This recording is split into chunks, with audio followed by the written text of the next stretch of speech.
নমস্কার বন্ধুরা, কেমন আছেন আপনারা সবাই?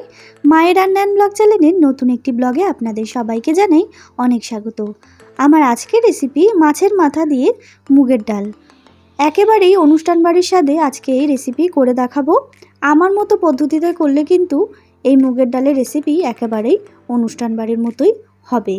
আপনারা অনেকেই এই রেসিপিটা করতে জানেন, যারা জানেন না তাদের জন্য আজকের এই ভিডিও। তো চলুন দেখে নেওয়া যাক রেসিপিটা আমি কিভাবে করি। তার আগে আমার চ্যানেল এখনও সাবস্ক্রাইব করা না থাকলে অবশ্যই সাবস্ক্রাইব করে পাশে থাকা বেল আইকনটা ক্লিক করে রাখবেন। প্রথমেই আমি এখানে 1 বাটি পরিমাণ মুগের ডাল নিয়ে নিয়েছি। আপনারা আপনাদের পরিমাণ মতো নিয়ে নেবেন। এরপর নিয়েছি কাতলা মাছের মাথাটাকে ভালো করে ধুয়ে পরিষ্কার করে তারপরে নুন এবং হলুদ মাখিয়ে রেখে দিতে হবে কিছুক্ষণের জন্য, যাতে মাথাটার মধ্যে ভালো করে নুনটা ঢুকে যায়। এরপরে আমি গ্যাসে একটি কড়াই বসিয়ে তার মধ্যে মুগের ডালটা দিয়ে ভালো করে ভেজে নিচ্ছি। মুগের ডালটা ভেজে নিলে কিন্তু এর স্বাদ ভালো হয়। তারপরে আমি একটা পাত্রের মধ্যে জল বসিয়ে তার মধ্যে ভাজা ডালটা দিয়ে ভালো করে সেদ্ধ করে নেব। তো দেখুন বন্ধুরা, সেদ্ধ হয়ে গেছে ডালটা, খুব ভালো করে দেখতেই পাচ্ছেন। এরপরে আমি দিয়ে দেবো পরিমাণ মতো জল। আপনারা যে যেরকম ডালটা ঘনত্ব খাবেন কিংবা পাতলা খাবেন সেই পরিমাণ জল দিয়ে দেবেন। তারপরে দিয়ে দিলাম গোটা কাঁচা লঙ্কা, আপনারা যে যেরকম ঝাল খাবেন সেই পরিমাণ দেবেন।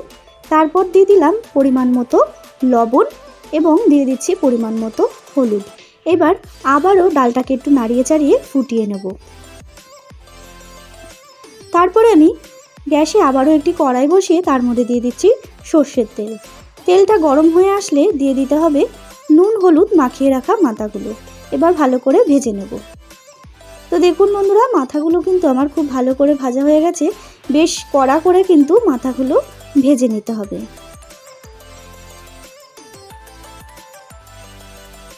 এরপরে মাছের মাথা ভাজা তেলের মধ্যেই আমি ফোড়ন দিয়ে দিলাম তেজপাতা, গোটা জিরে এবং শুকনো লঙ্কা। একটু নাড়াচাড়া করেই দিয়ে দিতে হবে পেঁয়াজ কুচিটাকে ভেজে নেব। তো দেখুন বন্ধুরা, পেঁয়াজ কুচিটা কিন্তু আমার খুব ভালো করে ভাজা হয়ে গেছে। এরপরে দিয়ে দিলাম রসুন বাটা, ওই 1 চামচ মতো। রসুন বাটা দিয়ে আমি আবার একটু নাড়িয়ে চাড়িয়ে নিচ্ছি। একটু নাড়িয়ে চাড়িয়ে নেওয়ার পরেই দিয়ে দিতে হবে জিরে গুঁড়ো, তারপর দিচ্ছি লঙ্কার গুঁড়ো। আবার একটু নাড়িয়ে চাড়িয়ে নিতে হবে।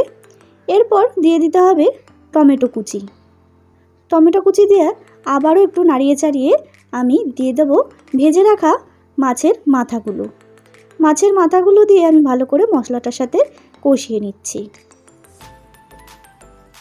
মাছের মাথা দিয়ে মশলাটার সাথে ভালো করে কষে আসলে দিয়ে দিতে হবে সেদ্ধ করে রাখা মুগের ডালটা দিয়ে আমি মাথাগুলোর সাথে ভালো করে ফুটিয়ে নেব বেশ কিছুক্ষণ। তো দেখুন বন্ধুরা, ডালটা কিন্তু আমার ফুটে এসছে। এরপরে দিয়ে দিতে হবে পরিমাণ মতো চিনি, তারপরে দিয়ে দিলাম পরিমাণ মতো গরম মশলার গুঁড়ো। আমার কিন্তু রেডি এই মাছের মাথা দিয়ে ডাল রেসিপি। একটু ফুটে আসলেই নামিয়ে ফেলবো। তো বন্ধুরা, এরপর গরম গরম ভাতের সাথে সার্ভ করে দিন এই মাছের মাথা দিয়ে মুগের ডাল রেসিপি। কি বন্ধুরা, কেমন লাগলো রেসিপিটা অবশ্যই কমেন্ট করে জানাবেন এবং ভালো লাগলে অবশ্যই একটা লাইক করবেন, শেয়ার করবেন। চ্যানেলটাকে সাবস্ক্রাইব করতে কিন্তু একদম ভুলবেন না। দেখা হবে নতুন একটি রেসিপির সাথে নতুন একটি ব্লগে। ততক্ষণের জন্য ভালো থাকবেন, সুস্থ থাকবেন এবং নিজের শরীরের খেয়াল রাখবেন।